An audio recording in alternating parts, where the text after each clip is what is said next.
আসসালামু আলাইকুম, সবাইকে শুভেচ্ছা জানাচ্ছি। মাসুম মাহবুব দেখছেন ওপেন দ্য ইউটিউব চ্যানেল এবং মাসুম মাহবুব ফেসবুক পেজ। ফেসবুকে আমাকে আজকে সারাদিন বহু দর্শক বলেছে, মাসুম ভাই আপনি এত ভদ্র মানুষ কেন, একটু গালাগাল শেখেন, বেশি করে গালাগাল করেন। যারা আমার ফেসবুকে আছেন আমি দেখেছেন যে আজকে কয়েকটা পোস্টে একটু গালাগালির চেষ্টা করেছি। ইলিয়াসকে একটু ফোন দিয়ে গালাগালি শিখতে হবে আমার। ওকে রাতে দেখি ফোন দিয়ে ওর থেকে কিছু গালাগালি শিখবো, আর পিনাকিদারের ফোন দিয়ে কিছু আধুনিক শব্দ শেখার চেষ্টা করব। দর্শক, আজকে যদি আমি একটু গালাগালি করি আমাকে ক্ষমা করবেন, কারণ আমার প্রিয় ভাই ওসমান হাদির একটা বক্তব্য মনে আছে, ডট ডট সিরিয়া মিরিয়া মনে আছে আপনাদের? তো এই ওসমান হাদির যে সিরিয়া মিরিয়া শব্দগুলি আজকে ব্যবহার করব, আপনারা প্লিজ কিছু মনে করবেন না।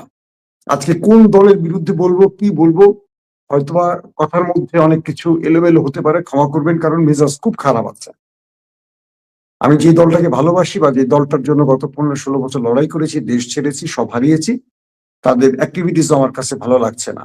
তারা দেশের পক্ষে দাঁড়াচ্ছে নাকি ক্ষমতার প্রশ্নে ওপারের পক্ষে দাঁড়াচ্ছে, সেটা নিয়েও আমি একটু টালমাটাল অবস্থায় আছি। ইনুস সরকার কি করছেন?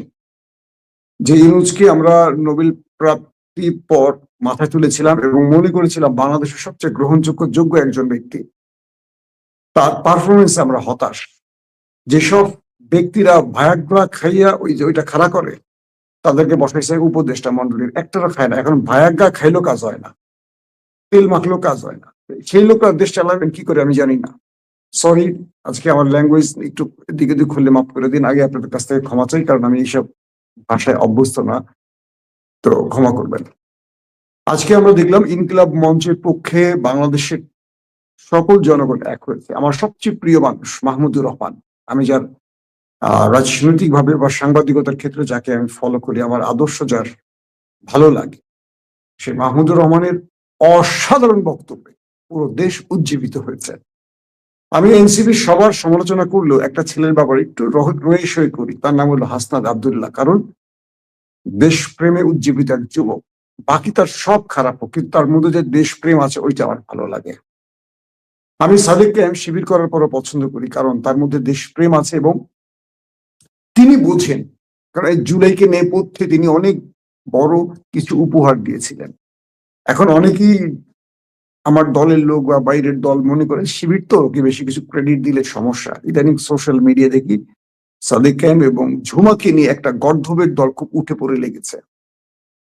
আমি আপনাদের বলি, যারা ঝুমা এবং সাদেককে নিয়ে সোশ্যাল মিডিয়ায় ভাইরাল হওয়ার চেষ্টা করছেন বা কিছু বলে বিতর্ক সৃষ্টি করছেন, দিন শেষে দেখেন কমেন্টের আপনাদের অবস্থাটা কি।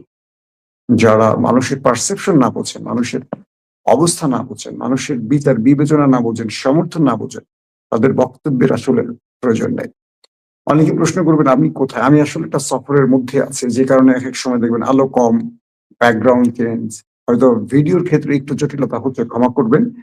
সফরের মধ্যে থাকলে আমার এই প্রবলেম গুলো হয়। আমার নিজস্ব স্টুডিওর বাইরে আছে এখন। দর্শক, মূল খবরে আসে। ডাকসুর ভিপি সাদেক কায়েম স্পষ্ট করে তিনটি দাবি তুলে ধরেছে, তিনটি তফাৎ তুলে ধরেছে আজকের ইনকিলাব মঞ্চের সংহতি দিবসে। তার প্রথম দফাটি কি ছিল খেয়াল করবেন, দ্বিতীয় এবং তৃতীয়। এক, তিনি সারা দেশে আওয়ামী ফ্যাসিস্টদের বিরুদ্ধে প্রতিটি পাড়া মহল্লায় চিরুনি অভিযানের আবেদন করেছেন। কারা করবেন? আমাদের পুলিশ। আমাদের পুলিশ, এই যারা বসে আছেন তারা কারা? বিগত 16 বছর আওয়ামী লীগের সুবিধাভোগীরা। এই সরকার নতুন পুলিশ নিয়োগ দিয়েছে না। এই সরকারের আমলে কোন পুলিশের রদবদল ছাড়া, ধরেন নোয়াখালীটা কুমিল্লায়, কুমিল্লারটা কি বলে চিটং এ, চিটং এটা কুষ্টিয়া, এই তো ঘুরে ফিরে আওয়ামী লীগে রয়ে গেছে। আবার কিছু জুনিয়রকে এসপি করা হয়েছে। এর মধ্যে বিএনপি বা জামায়াতের কিছু লোক আছে। মূল ফ্রেমের লোকগুলো কোথায়? আওয়ামী লীগের। মাঠে যে কনস্টেবলরা আওয়ামী লীগ ধরবে বা কিছু করবে, তারা কারা? আওয়ামী লীগের নিয়োগ প্রাপ্ত। ধরেন আমাদের যে এজেন্সির লোকেরা, কারা? আওয়ামী লীগের নিয়োগ প্রাপ্ত। দিন শেষে আওয়ামী লীগ দেশে নাই, কিন্তু আওয়ামী লীগের সব লোকগুলো রাষ্ট্রের গুরুত্বপূর্ণ পদে বসে আছে। প্রফেসর ইউনূস ক্ষমতায় বসার পর আমরা বারবারই বলেছি, আমাদের বিভিন্ন ফোরামের বৈঠকে বলেছি, রাষ্ট্রীয় ফোরামের বৈঠকে বলেছি, একাধিক গুরুত্বপূর্ণ বৈঠকে আমরা বলেছি সাংবাদিক হিসেবে, যে নতুন করে লোক নেন। জুলাই বিপ্লবীদের মধ্য থেকে একটা গ্রুপকে আপনারা ইনক্লুড করেন, এদেরকে দ্রুত ট্রেনিং দেন, 6 মাসের ট্রেনিং দেন। তুরস্কের কথা দিয়ে আমি একাধিক লাইভ করেছি, তুরস্কের এক্সপার্টদের আমার লাইভে এনেছি, কিভাবে তুরস্ক বিপ্লবের পর দাঁড়িয়েছিল। কিভাবে সিরিয়া বিপ্লবের পর দাঁড়িয়ে গেছে। কিন্তু বাংলাদেশ কোনোটা তোয়াক্কা করে না, বাংলাদেশ আমাদের কথা শুনবে না। ইউনূস শুনবে শুধু ওই একজনের কথা, আল্লাহ ভালো জানে তার কথা কে কি শোনে। আসেন দেখেন, ওসমান হাদিকে গুলি করা হলো হত্যার উদ্দেশ্যে। আসামিকে নিয়ে একটা চমৎকার গেম চলছে। ওই যে লন্ডনে বসে আছে কোন এক কি বলে, কি সাংবাদিক বলে তাকে, অনুসন্ধান সাংবাদিক নাকি গোড়া রান্না বলে, জোকার নাইম, জোকার নাইম। এই ভদ্রলোক প্রতি মুহূর্তের আপডেট দিচ্ছে ওখানে বসে।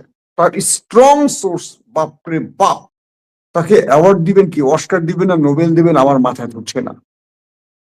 খনি কখন পায়খানা করতে গেছে, কখন তারা টিস্যু ইউজ করছে, কখন তার বউর কাছে গিয়ে বউর একটা আদর করছে, খনি কোন হোটেলে খাইছে, কয়টার বুলেট তার পিস্তলে ঢুকাইছে, কোন পয়েন্টে গুলি করতে গেছে, কিভাবে গুলি করতে গেছে, কি করছে, মানে খুনি প্রতি মুহূর্তের ডায়েরিতে লিখে লিখে সব ওই ব্যাটারে বলছে।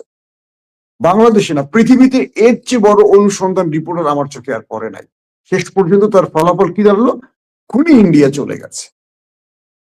প্রশ্ন হলো, খুনি যদি ইন্ডিয়া চলে যায়, আমাদের আইন শৃঙ্খলা বাহিনী, RAB, police, SB, NSI, DGFI, আমাদের সীমান্তের বিজিবির ভাইয়েরা কি করছেন, কোন সীমান্ত দিয়ে পালাইছে, সেই সীমান্তে ওই সময় কে দায়িত্বে ছিল, তাদের বিরুদ্ধে রাষ্ট্র ব্যবস্থা নিচ্ছে না কেন?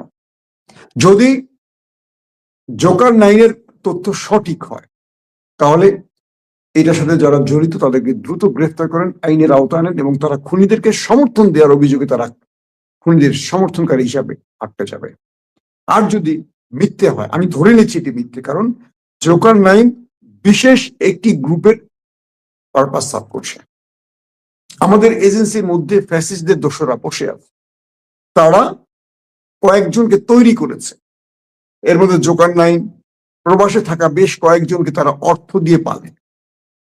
প্রতি মুহূর্তে আমাদের এই এজেন্সিগুলো আমাদের তথ্য দেয়, আমরা কিন্তু তাদের তথ্যগুলোকে যাচাই বাছাই প্রমাণ ছাড়া কখনোই প্রচার করি না। মনে করবেন না তারা ওখানে বসে পাচ্ছে, আমাদেরকেও দিচ্ছে, কিন্তু আমরা এই কান দিয়ে শুনি, কান দিয়ে ফেলে দিই, কারণ আমরা নিজেরা সাংবাদিকতা করি তো, দীর্ঘদিন প্রায় 25 বছর সাংবাদিকতা করছি। অনেকদিনই যাচাই বাছাই করে আমরা বুঝি যে তারা আমাদেরকে কিভাবে ডিকটেশন করছে বা আমাদের কিভাবে ভুল দিকে নিতে যাচ্ছে। আপাত দৃষ্টিতে জোকার নাইন প্রমাণ করতে চেয়েছে কি, অপরাধী দেশের বাইরে চলে গেছে, এবার নাকে তেল দিয়ে ঘুমাও, ব্যাস শেষ। এটি ছিল তার গেম। তিনি কখনো বিএনপি সাজেন, কখনো জামাত সাজেন, কখনো সাদেক কায়েমের পক্ষে, কখনো বিএনপির পক্ষে। এটা তার গেম। তিনি যা কিছু করেন এটার জন্য, যেখান থেকে তাকে টাকা দেওয়া হয় সেখানের উদ্দেশ্যে তিনি কাজটা করেন। কিন্তু বাংলাদেশের মানুষ ইদানিং তাকে নিয়ে সোশ্যাল মিডিয়া অনেক আলোচনা করে। এই ভদ্রলোককে আমি কখনো সাংবাদিক হিসেবে চিনতামও না, জানতামও না। সাংবাদিক হিসেবে তার কোনো বড় উল্লেখযোগ্য কাজ আমার চোখে পড়েনি। আমি দেশে কাজ করেছি, আন্তর্জাতিকভাবে কাজ করেছি, ইন্টারন্যাশনাল গণমাধ্যমে কাজ করেছি, দেশের একদম গুরুত্বপূর্ণ প্রধান সারির প্রথম হওয়া 3টি টেলিভিশনে কাজ করেছি। শুধু সাংবাদিকতা, আমি নিউজ এডিটরও ছিলাম। চ্যানেলের নিউজ এডিটর বোঝেন তো, একটা চ্যানেলের নিউজ টিমকে চালায় যিনি। কিন্তু এই ভদ্রলোক হঠাৎ করে বাংলাদেশের কোনো বড় অনুসন্ধান রিপোর্টার হলেন, কিভাবে হলেন আমি জানি না। তার কথায় কান দেওয়ার কোনো প্রয়োজন নেই। আমি ধারণা করছি খুনি দেশে আছে, পরিকল্পনাকারী দেশে আছে, এবং তাদের বাঁচাবার জন্য তাকে মাঠে নামানো হয়েছে এবং কৌশলে বলে দেওয়া হচ্ছে তিনি ভারতে চলে গেছেন, যাতে তাকে আর না খোঁজে। নাম্বার 1 শেষ। নাম্বার 2, সাদেক কায়েম আজকে ডাকসু থেকে বা ডাকসুর পক্ষ থেকে যে বিক্ষোভ মিছিল বা সচিবালয় ঘেরাও কর্মসূচি করেছে, এটা ছিল বাংলাদেশের সবচেয়ে বড় খবর। এবং সচিবালয়ে ঢুকে তিনি আমাদের স্বরাষ্ট্র উপদেষ্টাকে বাধ্য করেছেন সাংবাদিক সম্মেলন তার পাশে দাঁড় করাতে। আমাদের দলের ভাইয়েরা এটাকে নিয়ে সমালোচনা করছেন, কেন তিনি তার পাশে দাঁড় করিয়ে বক্তব্যটা দিয়েছেন। এইটার জন্য মুরদ লাগে, কলিজা। সাদেক কায়েম যে স্বরাষ্ট্র উপদেষ্টাকে তার পাশে দাঁড় করে রাখছে, সে যে শখে দাঁড়ায় নাই, বুঝছেন? তার চেহারা দেখছেন, চোরের মতো হয়ে গেছে। তার চেহারাটা ভালো করে দেখেন, তার চেহারা ভেঙে চুরমার হয়ে গেছে। তিনি আজকে 15 মাস ধরে এই দেশের উপদেষ্টার পদে বসে আজকে তিনি পুরোপুরি তার চেহারার মাধ্যমে প্রমাণ করেছে তিনি একজন ব্যর্থ লোক, তিনি একজন জঘন্য, বা তিনি রাষ্ট্রের জন্য একজন কি বলবো পরিত্যক্ত লোক, এবং পুরোপুরি জোকার হয়ে গেছে তিনি আজকে দেশবাসীর কাছে। মিস্টার জাহাঙ্গীর উদ্দেশ্যে বলছি, সাদেককে আমরা 3 জন উপদেষ্টার পদত্যাগ চেয়েছে, স্বরাষ্ট্র, পররাষ্ট্র এবং আইন। এবং এই 3 জনকে শর্ত দিয়েছে আগামী 48 ঘন্টার মধ্যে যদি হাদির খনিরা, পরিকল্পনাকারী এবং বাস্তবায়নকারী সম্পৃক্ত যারা আছেন, তাদেরকে রক্ষা যারা আছেন, এবং কালচারাল ফ্যাসিস্টদের যে নতুন মিশন শুরু হচ্ছে তাদের সবার শনাক্ত করে যদি বিচারের আওতায় না আনা হয়, এই 3 জনকে 48 ঘন্টার মধ্যে পদত্যাগ করতে হবে, নতুবা তারা কঠিন কর্মসূচিতে যাবে। এবং যার প্রধান যে ব্যক্তি অভিযুক্ত, মিস্টার বলে কি স্বরাষ্ট্র উপদেষ্টা জাহাঙ্গীরকে পাশে দাঁড় করিয়ে তার শিক্ষাটা তাকে দিয়ে দিয়েছে। এটাকে আমি পুরোপুরি পজিটিভ অর্থে নিচ্ছি। সাদিক কায়েমরা পারবে, সে যেই দলেরই হোক। এই যুবকদেরকে আমি বিশ্বাস করি, কারণ জুলাইতে বিপ্লবের মাধ্যমে হাসিনাকে যারা তাড়িয়েছে তারা আমরা তখন দল দেখি নাই। আমরা বলছি হাসিনা যাক। এই বিএনপি বলছে প্রয়োজনে যেই আসুক, 10 বছর ক্ষমতা থাকুক, শুধু হাসিনা না থাকুক। আজকে সব দলের ক্ষমতা যাওয়ার জন্য লোভ বেড়ে গেছে। আজকে সব দল দিল্লিকে খুশি করতে চায়। আজকে যে এই যে হাদিকে নিয়ে সংহতিটা হলো, প্রোগ্রামে সব পক্ষের লোক আসলো, আমার চোখে পড়েনি আমার দলের কাউকে। আমি লজ্জিত, আমি কষ্ট পেয়েছি এই কারণে। আমার দলের লোকরা আসে নাই। কেন আসে নাই? কয়েকটা প্রশ্ন তৈরি হয় না। যদি এসে থাকে আমাকে জানাবেন, কিন্তু আমি লাইভ ভিডিওতে তাদেরকে দেখিনি। আমি এনসিপি কে দেখেছি, আমি জামাত শিবিরকে দেখেছি, এবি পার্টিকে দেখেছি, আদার্স পার্টিগুলোকে দেখেছি, মাহমুদুর রহমানকে দেখেছি, দেখিনি আমার দলের লোকদের। আমার দলের লোকরা কি ভয় পেয়েছে যে দিল্লি অখুশি হবে? তারা ক্ষমতা মনে করছেন দিল্লি বসাবে? তাদেরকে বলি যে দিল্লি শেখ হাসিনাকে ক্ষমতায় রাখতে পারেনি, সেই দিল্লি কাউকে ক্ষমতায় বসাতে পারবে না, বলে রাখলাম। আগামী নির্বাচনে বারবার বলি না, বড় অঘটন আসবে, বি কেয়ারফুল। আজকের মানুষ জেগে উঠেছে। আজকে হাদিরা জীবন দিতে শিখেছে, আরো অজস্র হাদি শপথ নিয়েছে আজকে মাহমুদুর রহমানের সাথে। আজ ঢাকার রাজপথে মাহমুদুর রহমানের সাথে লক্ষ হাদি শপথ নিয়েছে, যারা নতুন করে দিল্লিকে খুশি করতে চান, যারা আওয়ামী সুরে কথা বলেন, যারা হাদির পক্ষের শক্তিকে বিভিন্ন অপশক্তির তকমা দিতে চান, যারা কি বলে আনিস আলমগীরের পক্ষে দাঁড়াচ্ছেন, মাসুদ কামালের পক্ষে দাঁড়াচ্ছেন, পান্নার পক্ষে দাঁড়াচ্ছেন, তুষারের পক্ষে দাঁড়াচ্ছেন, সেই সব আমার দলের লোকদের বলি, আমার দলটা না হলে আমার দল, বলছি আপনারা ভুল পথে হাঁটছেন।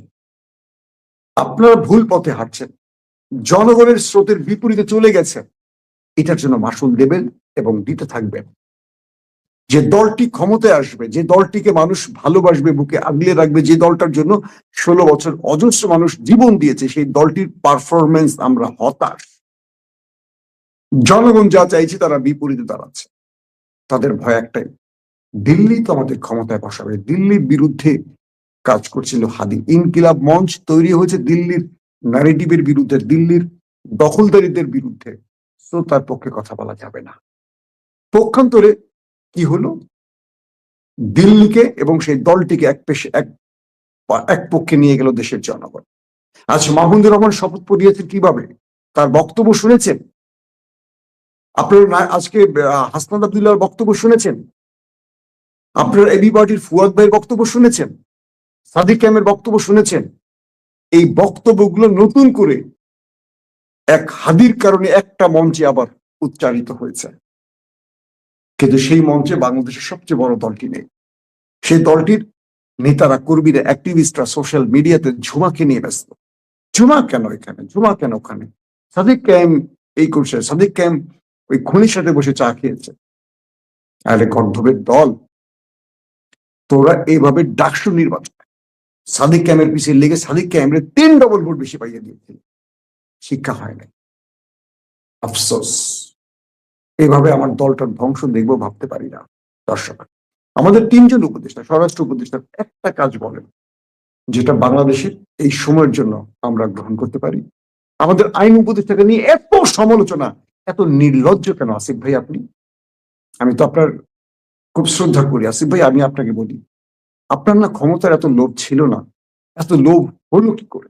আপনি একজন ব্যর্থ মানুষ, তারপরে এই পদে আঁকড়ে আছেন। আমাদের পররাষ্ট্র উপদেষ্টা মিস্টার তহিদ সাহেব পুরোপুরি ইন্ডিয়ান পরিকল্পনা বাস্তবায়ন করছেন, গুড।